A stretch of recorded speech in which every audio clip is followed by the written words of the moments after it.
All proceeds from this series will go to Samaritans. Donation link in the description.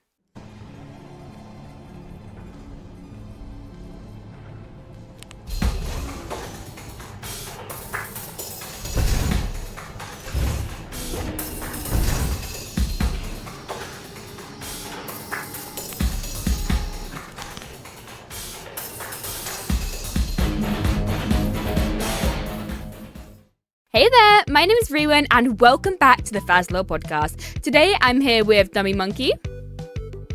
Hello! And today we'll be covering FNAF 2. What was FNAF 2?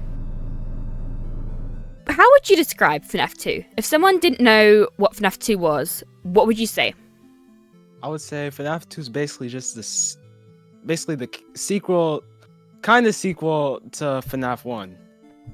There's some people say that it was set before FNAF 1, and some would say after. I really don't know how to say that. No, I get you. It's like, it came at least release-wise after the first game, but it's then debated whether it was like before or after. It's a confusing one. Yeah, it's a really confusing one.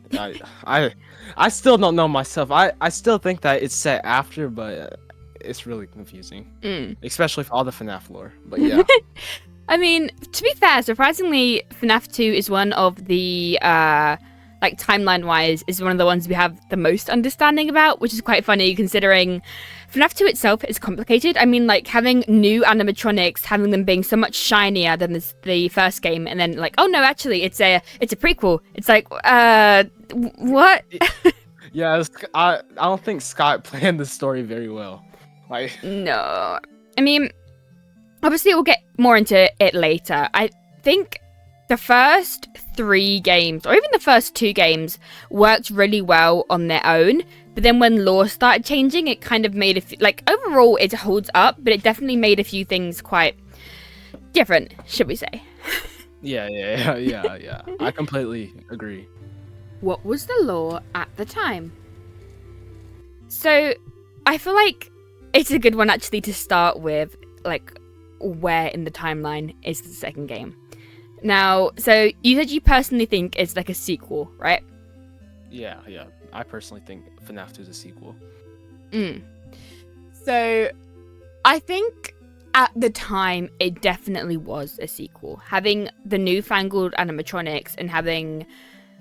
Yeah, it definitely felt like it was meant to be a sequel. Whether it is or not now is a question for later, but I feel like it started, like, even being in 1987, I feel like it probably was 1987, but the first game just happened a bit before that. Oh, yeah. I see. I got you. Okay. Have you heard the theory that the killer from the first game was the protagonist in FNAF 2? No, I actually never heard that theory. You haven't? Okay, so I'll guide you and the listeners through it. So, This one is really interesting because it kind of sets up the first and the second game being their own narrative. So this is based on the idea the animatronics are attacking not only because of the facial recognition software, but also because of Mangle. Now, this is because it kind of runs in line with the narrative of the first game of, hey, there's a killer in the first game, he's arrested, well, that's been retconned, and then we get to the second game, we're playing as said killer. Like, obviously we didn't know it was William Afton at this point, but it feels like it's why the animatronics are attacking. It kind of makes sense logically. Yeah, I see, I got you. Wait, I do think I did hear this, actually, honestly. Now that you, like, bring it to my mind, okay. Yeah, it's kind of one that was quite popular at the time, and for good reason, because again, it's one of the ones that seems the most canon. Yeah, I see. Okay. Yeah. It's kind of based on the concept as well, with Mangle. Mangle has police tapes. Like, if you listen to her audio, it's really odd, but you can hear her calling the police. So I believe the ongoing theory is that the second owner in the first game has installed the security programs to catch the killer. Lo and behold, the killer's there, which is why Mangle seems to have attacked. I don't know. Oh, that does actually make a lot of sense. But it was retconned in later parts of the series. Yeah. Yeah, I mean, that's the one thing I do feel kind of sad about future FNAF games, is as they go on, I love them, but the narrative of the first couple games was really more consistent. Like, yeah, it just made a lot more sense. I don't know. Yeah, I really, before Security Breach, I really don't understand how they added Edwin in the Mimic. But I feel like after like FNAF 4, like the lore of the series, it kind of dipped, and then with the VR games and like it definitely starting to get a bit confusing. Yeah, it definitely feels like there was a narrative from 1 on its own, then 1 to 2, then 1 to 3, then 1 to 4, and it feels like the story probably changed each time. And again, we'll get into that in the later segment, but FNAF 2 is the game I think that probably got hit the most. FNAF 2 and 4 with the lore changing later on down the line, because I do definitely think it was the killer then, but now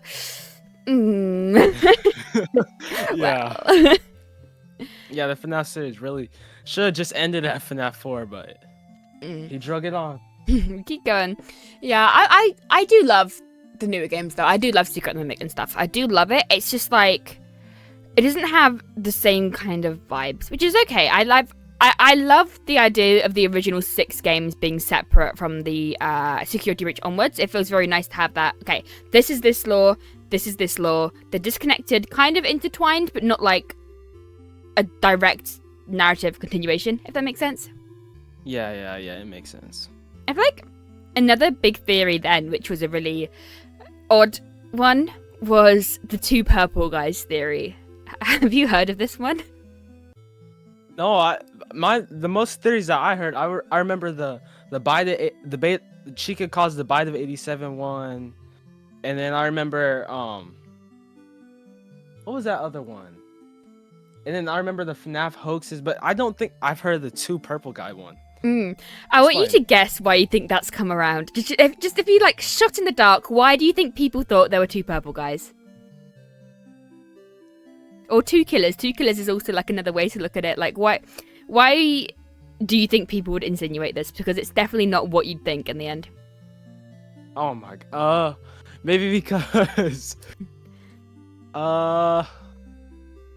2 different games? I have no idea. So oh, what's the hamster doing? Hang on, I need to check he's not doing stupid. You good, bro? He's good.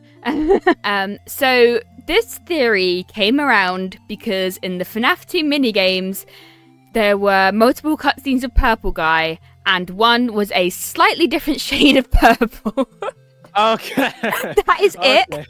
But everyone was running with it. They were like, okay, FNAF 1 is 1 killer, FNAF 2, 2nd killer, all the evidence was just I think it was A, there was an arrest, and B, there was just different colours. Okay. Yeah. I guess the FNAF community was a bit desperate to get the lore together with that one. Alright. Yeah. I mean, because FNAF 2 was the game that started to be packed with more lore. There was definitely more content and more lore in that one. However, it wasn't solvable as much as we kind of realised now. So everyone was kind of grasping at straws. Like, I know it's quite funny as well, like Scott from onwards always made sure the text and any avatars of a character were the exact shade every time, because everyone was so like, oh, it's 2 purple guys. Yeah, oh yeah, I do. Yeah, I do feel like Scott. He did. I feel like the FNAF community was really like, they were really desperate at the time to get like the lore together, and they wanted the story, but they couldn't find all the pieces together yet.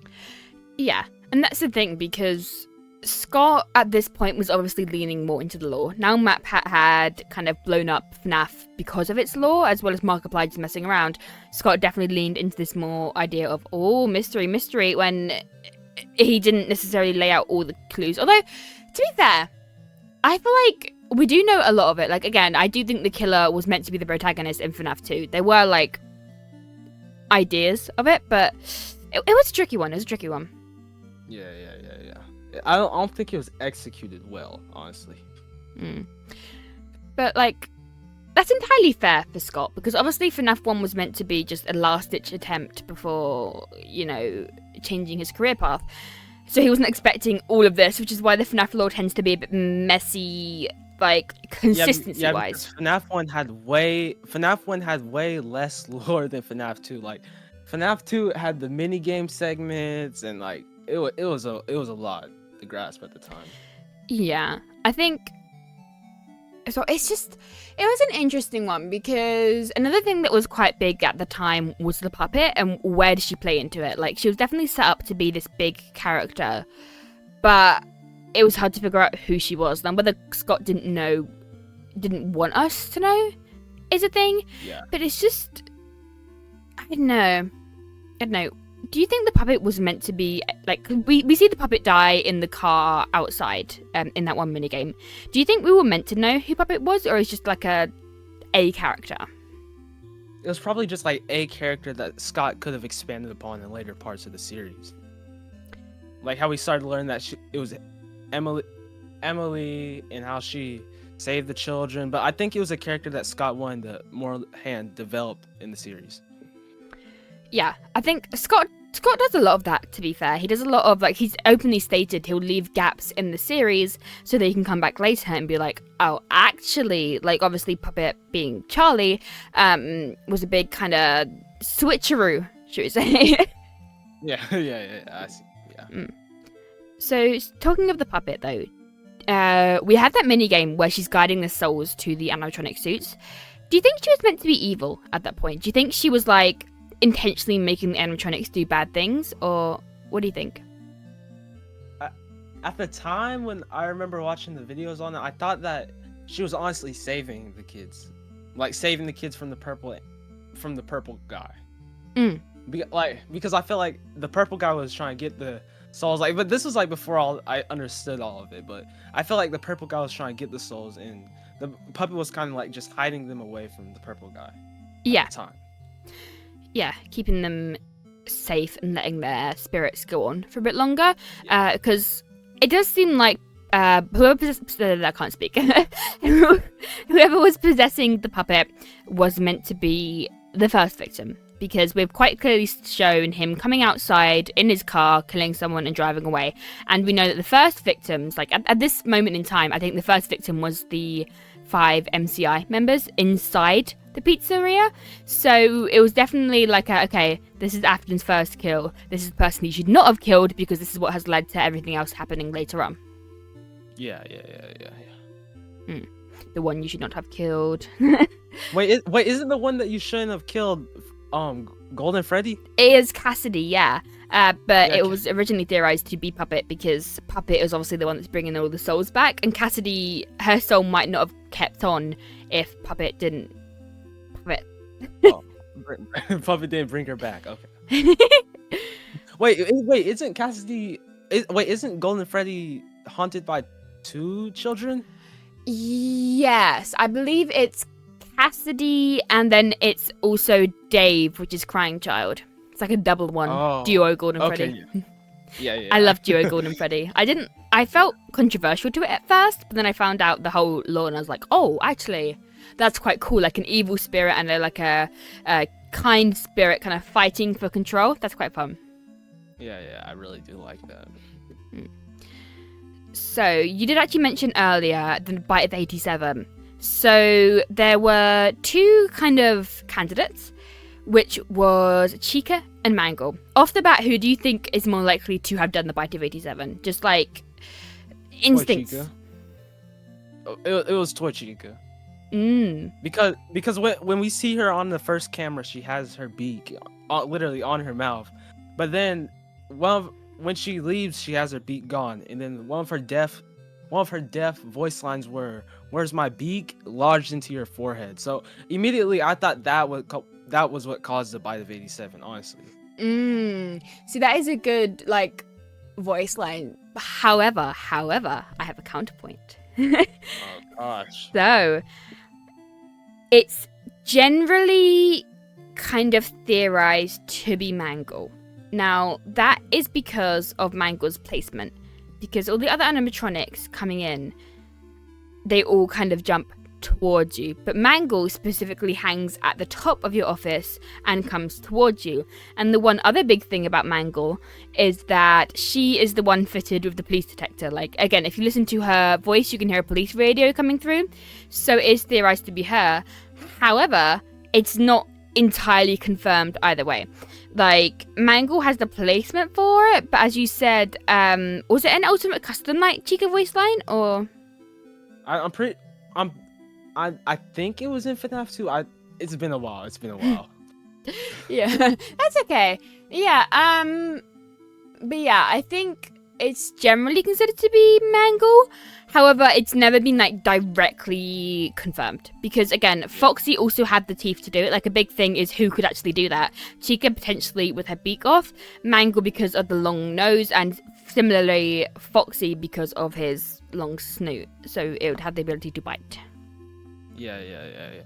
There's a lot of plot holes in the FNAF series that still haven't been answered yet, honestly. Yeah, I mean, ones like the Bite of 87 are quite fun. Like, I'd like to know an answer, but I do like that it was left a mystery for years because it's always just been this one mysterious thing of what was the Bite of 87. Now we know it was in FNAF 2. It probably was when it happened, but it's just, well, who did it? Like, was it to Michael? Was it to Jeremy or whatever the guy's Mike Schmidt, whatever his name is in the second game? Like, it's intriguing. Yeah, but I do the plot holes in the FNAF series. I do think that it improves it, like making you keep wondering to this day because it's been like over 10 years and people are still wondering who caused the Bite of 87.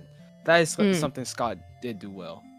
Yeah, I mean, this video is coming out the day after the 11th anniversary, so, you know, it's been going for 11 years and you still have people asking the same question. Like, that's pretty impressive, of being like, you know, what was the bite? It's such a intriguing one, and one that we can theorize but not have the answer for. It's fun. It's fun. Yeah, it really is.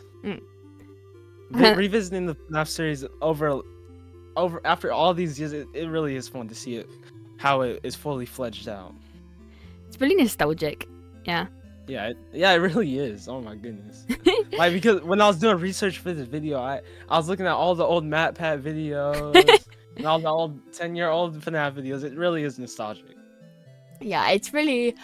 I've been watching Markiplier's old videos while I've been editing for this series, and it really is fun to watch, like, the classic, you know, just jump scares of the oh my god, is that the puppet? Like, especially like FNAF 2's original chaos of, oh my god, there's a music box, what is in there? Oh my god, what just killed me? Like, it definitely needs to be a lot more mysterious and oh my god, what is happening, as compared to Secret of the Mimic, which is more definitely a bit mysterious, definitely still really scary, but kind of different kind of scary. Yeah, it's more of a Poppy Playtime scary. I'm just throwing that out there. Poppy Playtime. I think kind of Poppy Playtime and all that is part of a new genre of mascot horror.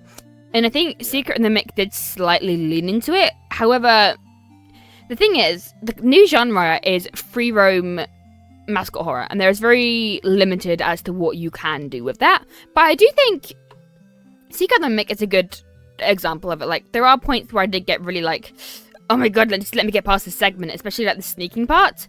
But it is really fun still. It is really fun and scary. Yeah, but I really do hope that like one game in the future they come back to old style. Like, that would be really cool. Yeah. Like, after like 4 games of this new style, one game going back to the old nostalgia style. Honestly. I mean, I hope you get that in a future game, even if it's just like a part of a segment, because obviously we're getting to near the end of the Mimic storyline. I do hope we get like a moment like that, maybe just sitting in an office somewhere in the Pizzaplex and fighting against the Mimic or something. That would be really fun. Yeah, that would be really, really cool. I can't lie. Bringing it round.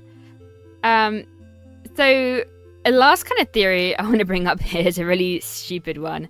Have you heard the idea of that Mangle stole Toy Chica's beak? No, tell me. Wait, what? So this is another one similar to the whole purple guy, pink guy situation. Oh so when you look at Mangle's model, there is something that looks vaguely like a beak So the theory was Mangle stole the beak. There was no reason for it. There was no justification. There was, Mangle stole it for this reason. It was just a Mangle stole the beak. End of. Oh my god. Well, I have to search this up. Let me see. Yeah, it was a whole yeah, I'll put some images up on the screen for the listeners right now. But it's just so. Oh, I see it. Oh my god, that is so stupid. Yeah, like you can see where they were coming from, but it's like it's not really similar. It's vaguely there. Yeah, like, it's literally vague. Yeah, you really can't see it. Yeah, I guess you could think that was the top part of the beak, but that doesn't make sense when that same kind of color and texture is below the second Mangle's head as well. It's yeah, it doesn't make much sense.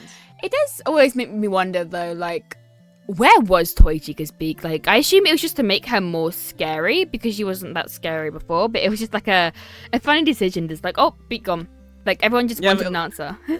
Yeah, you can't. It's like right on the camera, and then like the beak's just gone. Like so now everybody's speculating on it. Yeah, it really is cool. People are still talking about it 10 years later.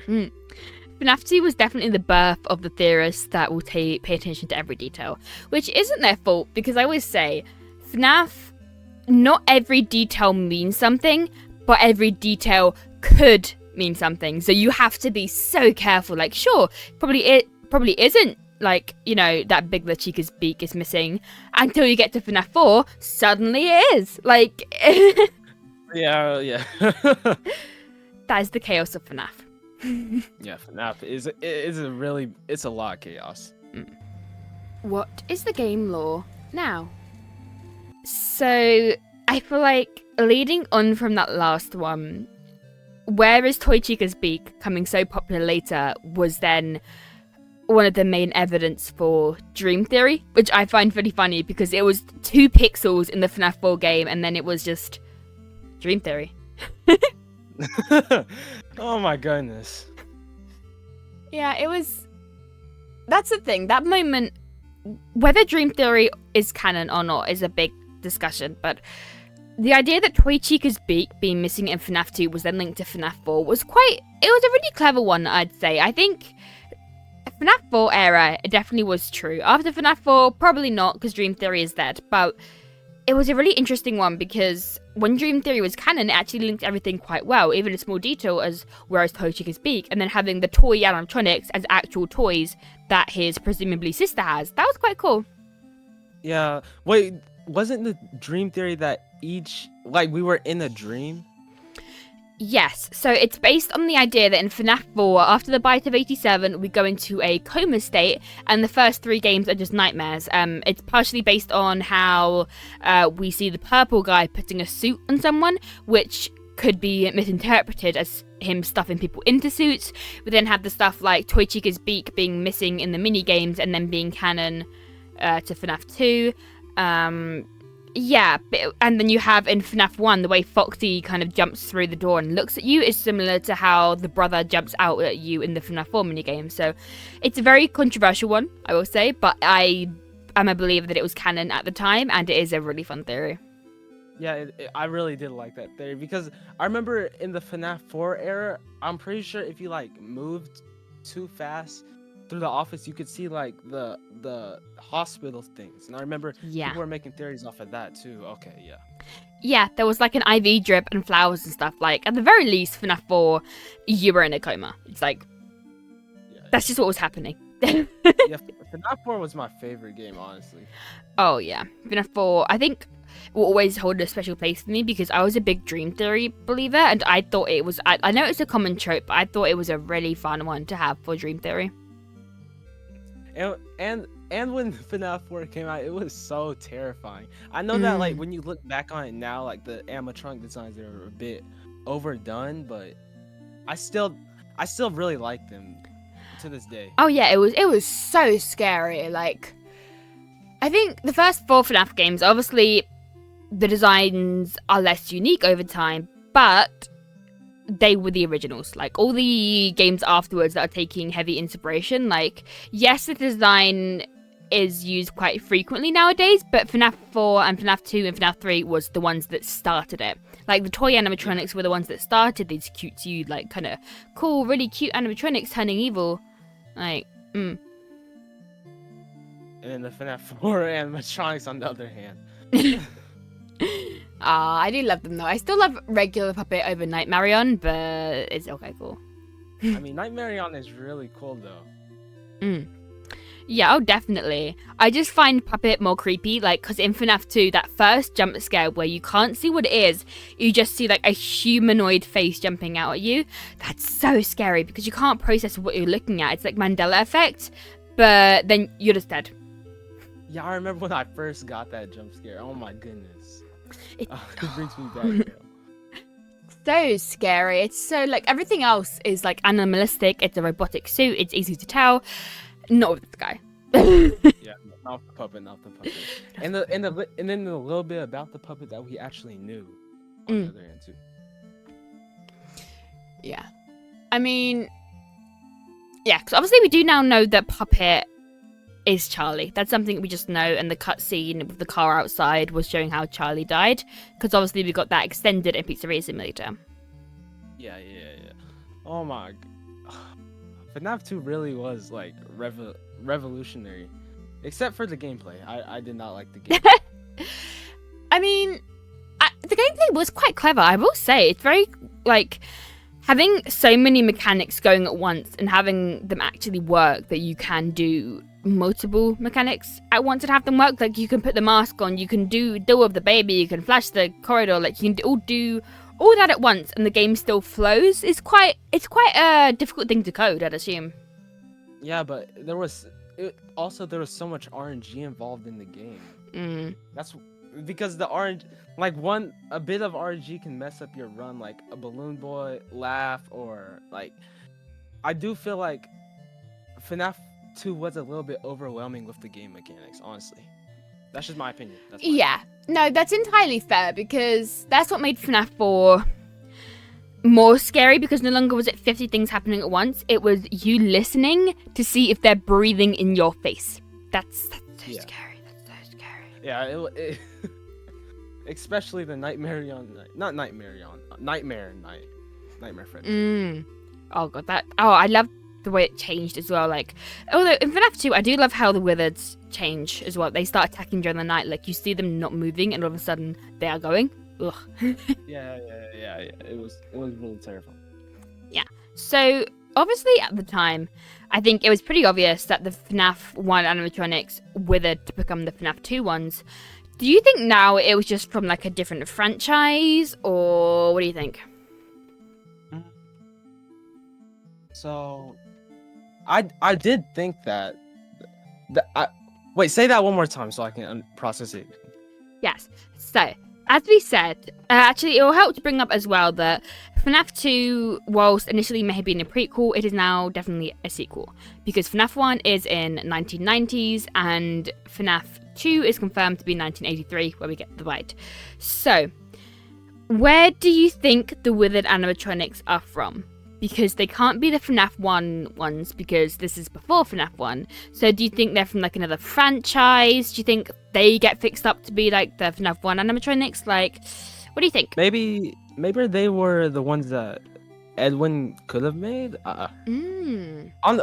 Because, like, since they were before FNAF 1, and Edwin was known for making the original models of these animatronics, it could have been Edwin, but that's just a theory. Because, like, the concept of the withers, you can tell that they were basically, like, they're the FNAF 1 animatronics. So I do think that the FNAF 1 animatronics were rebuilt to be from the withers, but probably it could have been just from, probably from like an old establishment, honestly. Yeah, that makes sense. But yeah, I'm trying to think. Oh, the other kind of big lore change there was to do with the protagonist. So have you heard of the idea that Michael is the protagonist from 1 through 4 of the game? Yeah, I've heard that. I've heard that. I heard that one. Do you think it's probably canon? Because it definitely feels like it quite easily could be canon. I do think that Michael is the protagonist from 1 through 4. I do really think that. And then in FNAF 6 he dies. Yeah, I do feel like Michael is our protagonist throughout each of these games. Yeah, and it makes sense in the case of like for FNAF 2 specifically. It really lines up because FNAF 2 itself, like, I believe we get fired again for tampering with animatronics. Although it does look like the first 5 nights is a different security guard. And no, I think, I don't remember which way round it is, but I think the first 5 nights we are one guard. The first 5 nights were a different guard, and then the last night, it's Michael. Yeah, because I believe the understanding of it is that the first 5 nights, the guard gets bitten by the end by 87, which brings Michael in. Big mistake. Michael's going to burn everything down. Yeah, Michael burns everything down. Your animatronics are screwed. and then Fazbear's Fright. Okay. Yeah. Okay, yeah.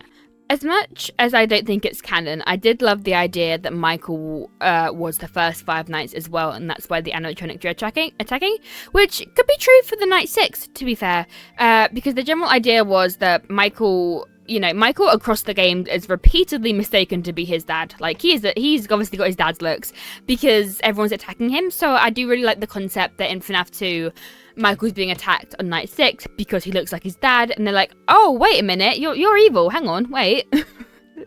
Yeah, because the face recognition system, I do really like that. Yeah, so it probably, I do strongly believe that we play as Michael from 1 through 4, and then 587 happened on night 6. Yeah. Wait, no, night 5. Night 5, yeah. My bad. And then you hire Michael because you're out of staff, and then I believe the general idea as well is it's shut on night 5, and night 6 you bring back Michael. It's a rushed hire, and then when the franchise is already shut, and it was not a good idea. Yeah, and it burnt down. Yeah. Okay. Your animatronics prepared to be tampered with. It's funny how he gets fired throughout each and every game. It's funny. It's especially how in the first one he's just stinky. You stink. You stink. Get out.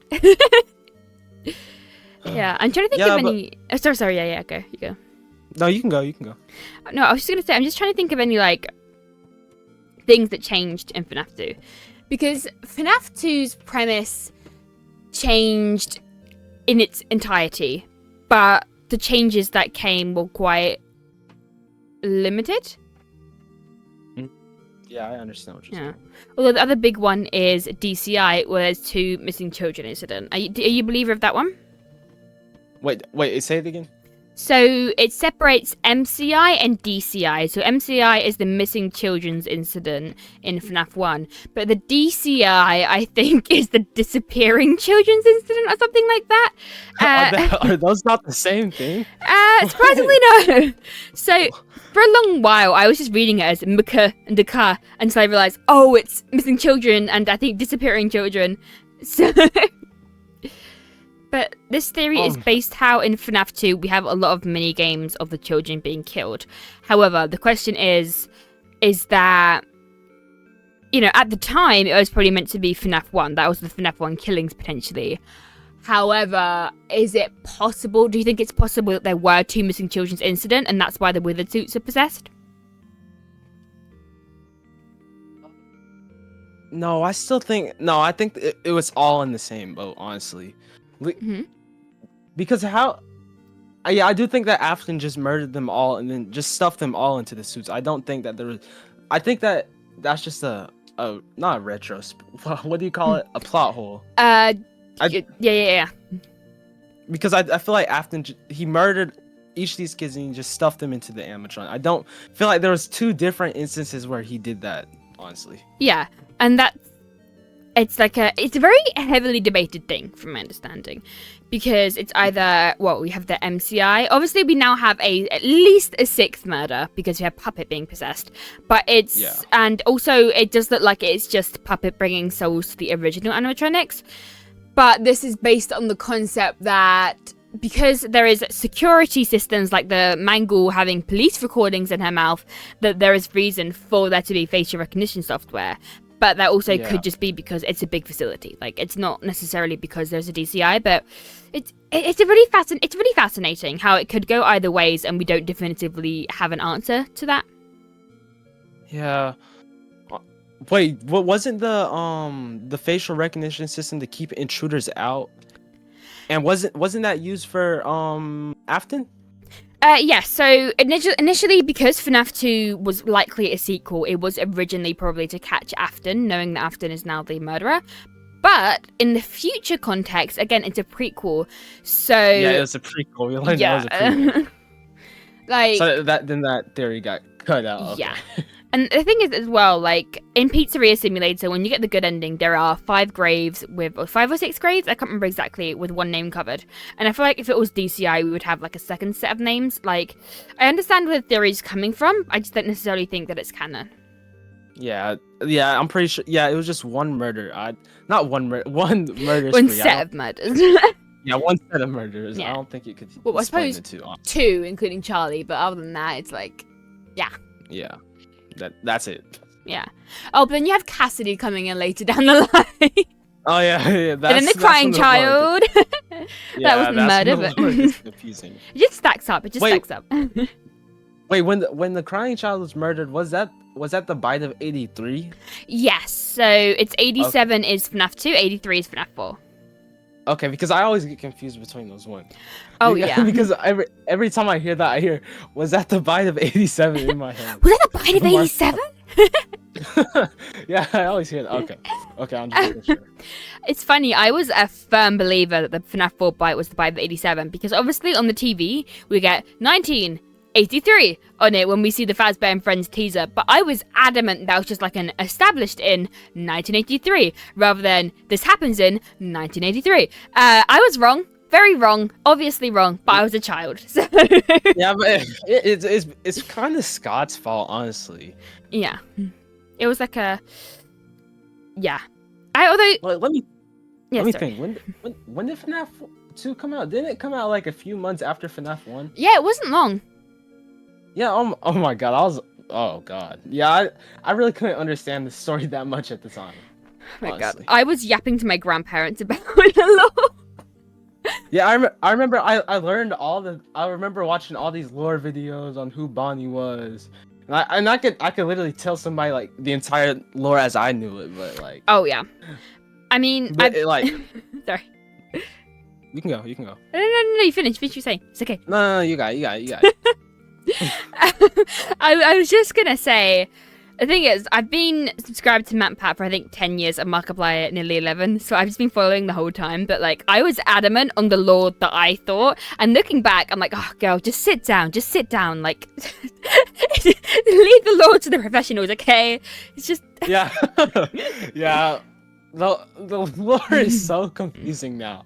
I remember I had to watch a 5-hour video a year ago to get back onto the lore. It was so confusing. Look in, like, okay, wait, like, I think by Pizzeria Sim, the lore was quite consistent. Like, definitely that was the end of an era, and I feel like by then it was quite clear. We have quite a clear narrative, but it's just as each game changed, the lore changed a bit, and that was when it was a bit like, oh wait, what's going on here? What? Yeah, who's Glitch Trap? Who's Burn Trap? Yeah. Obviously, as we were saying as well, FNAF 1 had different lore, FNAF 2 had different lore, FNAF 3 changed it, FNAF 4 changed his location changed it. It can't stay consistent. Yeah. The series wasn't planned out. Scott was just planning it as he moves. Yeah. Which was entirely fair. Like, I know he states as well that he leaves gaps on purpose to build on in later, but I can't fault him. Like, unlike Puppy Playtime, which knew it would be a success and would have 5 chapters, Scott didn't. So, and I feel like by Pizzeria Simulator, we have a really consistent narrative of all 6 games. So, 7, because we have FNAF World. But, yes. Yeah. 7. Wait, is FNAF World even canon? I don't think it is. Is it? Yes, but it's... So it's meant to be taking place inside the crying child's mind, but then some of the later update stuff is like, just teasing sister location. So it's like, wait, no, hang on. What's the canonicity here? Where are we going with this? Yeah. Yeah, I felt. Oh, so I really never knew because I thought like FNAF World was just an RPG with a bunch of different plot holes with Chipper's sons and stuff. Wait, let's get back on FNAF 2. How does this affect the future of the games? I feel like future of the game wise, the biggest one here, I would say, that's really important to discuss is how in FNAF 2 we kind of saw how William did the murders, and I feel like that kind of builds on specifically to the Mimic, because Mimic is clearly imitating Afton, even in the way he kills as of Help Wanted. So like, I don't know, do you think we're going to see more of like Mimic imitating Afton a lot more? Because we're definitely seeing some of it now. Yeah, we're definitely going to see a lot more of the Mimic. I'm pretty sure for the security breach is going to have a sequel, and we're going to see a lot more of the Mimic in it. Oh, yeah. And then we're going to see Glitch Trap. I really hope that I really hope that game's going to be good, honestly. I think it will. I mean, they've shown quite significant improvement. And they've also definitely drawn the line now. It's no longer, oh, it's William Afton. It's like, sorry guys, it's not actually William Afton. It's just this Mimic imitating Afton. We're sorry, we messed up. Like, yeah, at least just let the man die. Let the man die. Yeah, I mean, obviously Michael Afton is the highest possibility of having survived that. But I don't mind Michael surviving because Michael is cool, and he it has the most undeadness out of everyone. So yeah, Michael should be dead. Ennard literally took his organs out. Yeah, that scene. He was empty, but he was like, "No, I'm up again." Wait, it's a remnant. Yes, he's alive by a remnant, I believe. Oh, hello, microphone. Oh. I got attacked. Crunchy. Oh my god. But yeah, I feel like what I'm really interested. Don't you fall? Oh gosh, it's really crunchy. What I'm really interested to see is, are we going to see more of the direct way Afton killed? Because obviously, the biggest thing that's quite cool to me is in Help Wanted, we have Glitch Trap dancing as you're stuffed into a suit, and that's very reminiscent of how in the Foxy Go Go Go minigame, he's just there smiling like as Foxy runs by. So it's really interesting to see how the Mimic programmer is going to work, because he's obviously infected with the idea of Afton, as is the Mimic One AI program in Help Wanted. So I am really invested to see, are we going to see more of this? Are we going to see more of how the murders are done? Like, it's fascinating. Yeah, he's probably going to be mimicking, like literally copying how Afton, it's going to be like a whole nother Afton. And then another a thing that I do wonder is how did security breach go from fixed to destroyed in ruin? Like, that's one thing I really do wonder. Oh, like honestly. The Pizzaplex? Yeah, the Pizzaplex. Oh, so we do actually know. So first of all, do you know which ending is canon? Wasn't it the... No, I don't. I thought the burn trap one was canon, but then I heard that it wasn't. I was convinced it was. I was so certain. I was like, look, the Pizzaplex is destroyed. It has to be, you know. Well, it's actually the Princess Quest 2 ending, and the reason that Ruin is so destroyed is because there has been a big earthquake. Now, the question is whether that was the blob that caused that and caused the earthquake, but there was a big earthquake. The whole Pizzaplex got hit quite badly, which is why the further in you go, the more damaged it is. But the rate of decay is quite impressive. But also, Gregory destroyed all the animatronics. Like, you know, it's not going to be open for long. Yeah. Wait, the blob was that big? The thing is, we already have like 3 layers of pizzerias underneath security breach, so the facilities weren't that strong. But having this giant, massive wires, like, he must be very heavy, judging by the size of him. Like, he's made of wires and animatronics' heads. Like, if he was crawling down in the foundations that are already weak, it could quite easily be like, oh, it was like they could brush it off as an earthquake when really it was him crawling through like the vents and stuff, maybe trying to destroy the Pizzaplex so the Mimic is fully trapped. Like, it's interesting. I do. Yeah, he is a jumbo of wires. And then he's a big boy. Yeah. Wait, I'm off topic, but is it the blob? isn't the blob basically wasn't it the circus baby? What Ennard? Is the blob Ennard? Short answer, we have no clue. Long answer, there's 2 souls in there. Ennard doesn't have a soul, as far as I'm aware. Oh yeah, so... Ennard, yeah, I forgot. But it could be circus baby. Wait, no, she was burned. No, she so was burned. Someone's soul has survived burning. At least at least 2 people have survived burning because there are, I believe, 2 masks with their lights on inside the blob. Wait, let me check because I think we do actually know whose eyes are lit in the blob FNAF. So, so interestingly enough, Baby and Marionette's aren't. But Funtime, Freddy, Chica, Bonnie, and Mangle all have theirs lit. So that either means that all the spirits are still there, or the puppet and Baby left their animatronic shell. Which would make sense why the blob is then so conflicted, because again, it's 2 souls. Evil Baby, good puppet, fighting each other. Oh, okay. I thought the puppet would have been moved on since that ending. Yeah. I guess the souls are still trapped. Okay.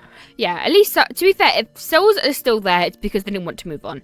Because, for example, throughout the pizzeria, we have loads of puppet plushes everywhere. We have a lot of puppet symbolism, and we have a lot of baby symbolism. So it's definitely like a 1v1 between them. But what? I thought they would have both been the good, because isn't that Elizabeth? Yes, but as we know that in FNAF Pizzeria Simulator, in a little monologue, she goes like, "I will make you proud, Daddy," and it's because she's trying to make her dad proud, and she seems like she's a mix of the programming, like she's a mix of I'm an animatronic made to kill, and I'm just a little girl. Like it feels like her animatronic programming has mixed together, and that seems kind of like the narrative there. Oh, okay, I got it. Okay. Okay. Yeah. I feel back like... on topic. Yeah, I feel like just for this topic, I feel like Purple Guy's the big thing here. Like we've had an idea of how he does the murder. It's now 1, where was Mimic there? Because I believe Mimic has at least seen some of the murders by the way he can imitate. And 2, are we going to see him acting even more like Afton? Because Mimic is a complex character, but the Mimic 1 AI program is just like straight up evil. So. Yeah, it's literally evil. Oh my! And I feel like it's gonna be a really cool character because since it's able to mimic voices, turn the costumes, like that's gonna be really cool. Yeah, it's exciting. Gush about the game.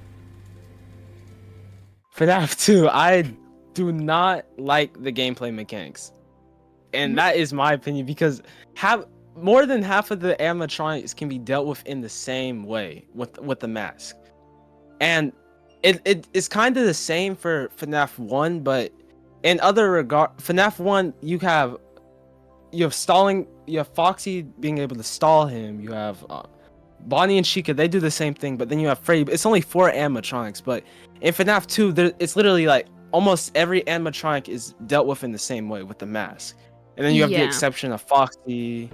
And then I felt like RNG had a really huge had a really huge thing to do with FNAF 2, because if you get really unlucky, it's not even skill, you'll just die from your RNG. You just dead. Yeah, there's like nothing you can do. And especially with the 2020 and how Markiplier cheated, like that's how you show you how hard it was. Markiplier even cheated on it. Yeah, I mean, FNAF 2, that's the thing. FNAF 2 was definitely a lot of new things, and I really do love watching it, but I imagine it's quite a difficult one to play because Scott was starting to experiment more with RNG, and which is fine, but when there's a lot of animatronics, it can be a little bit more difficult. Like, FNAF 1 RNG was fine because it's 4, but when there's like 10 of them, it's like, oh... Especially in like 10, 20, like that, it gets really overwhelming. Like, yeah. All right, and then what else? What else do I like about FNAF 2? Like, I do really love the character designs of all the animatronics, especially the withered animatronics. And then I felt like at the time Scott was trying to make it so that the Wither animatronics were the regular FNAF 1 animatronics, but I guess the lore kind of messed that up. So yeah. Yeah, I think I love the designs. I think FNAF 2 as a game, it really started to use sound design more than the first one. Like, the first game had audio cues, but this one not only had audio cues so you can get a rough idea of what everyone's doing, like the when someone's in the vent, but also having the mask on and you hear the... Oh, yeah, the mask. In the mask. That was creepy. That is mega creepy. It wasn't... And then the alarm thing. Remember the alarm? Let me think if I can play it. Yeah, I really like... Yeah, FNAF has a really amazing sound design. That's what enhances the horror of the games really much. A lot. Alarm, FNAF 2. Here we go. Okay. That design. That one. Did you hear that? Can you hear that? Yes, I can just about. I'll edit in post so you guys can hear it a bit better. But yeah, that's the thing. Okay. FNAF 2 design-wise, it was definitely Scott's teething phase with trying to make it like a lot bigger than the first game, and I think there are definitely some places where he missed. But overall, I feel like I really do love it. Like, especially the lore then and the lore now is both really cool. The lore then being, you know, the killer, playing as the killer. The lore now being you're playing as Michael. It's and the Bite 87. It's still, I feel like it holds up very well. Like, again, tricky to play, but overall, as a narrative, it's quite fun. Yeah, I do agree with that. It is really fun. FNAF 2's lore really does hold up now. I don't feel like there's many what is it called? Retcons. Yeah, there's not really not that many retcons in the story. I don't think so. And I do think it was a really good sequel to FNAF 2. Other than the RNG. Yeah. But I do think Scott did a really well job with FNAF 2, honestly. Yeah. It really stood the test of time, and with some later FNAF games, at least lore-wise, it's not as much, but it's also one that's not like, even though the lore has changed significantly, you can still enjoy that game without feeling like your experience has been significantly impacted because the gameplay has significantly impacted. Like, I feel like overall FNAF 2 is a really fun one. It's a really good sequel, prequel, whatever it is. Yeah, sequel, prequel. Hopefully Scott will clear all that up one day. Yeah, I mean, I know it's generally accepted to be a prequel at this point, and it makes sense, but I would love to know if it was initially meant to be a prequel. Like, one day, Scott, just give us the lore, just tell us. 50th anniversary. Like, yeah, well, 50th anniversary. Oh my goodness. It's really crazy to think that FNAF is 10 years old now. It's 11 by the time this episode is 11, out. I mean... Old oh my goodness. And then there's still fan games coming out. Like, FNAF is really revolutionary, honestly. Crazy. And that's it today for the Fazlore Podcast. Special thanks to our lovely guest, DumbyMonkey. Thank you for having me. Thank you for joining. Where can we find you? At DumbyMonkey on YouTube. And that will be it for today. Signing off and see you later. Oh no, some audio. Thank you for listening. And that's it today for the Fazlore Podcast. Special thanks to our lovely guest, DumbyMonkey. No, damn it! Oh my god. Hi there, PNG Win here. A reminder, all profits from this series goes towards Dorco's London Marathon 2026 fundraiser, in which he is raising funds for Samaritans, a charity for people who are struggling with their mental health, offering support lines and services so nobody is ever alone. It's a wonderful cause, so please consider donating with the link in my bio or scanning this QR code. Thank you.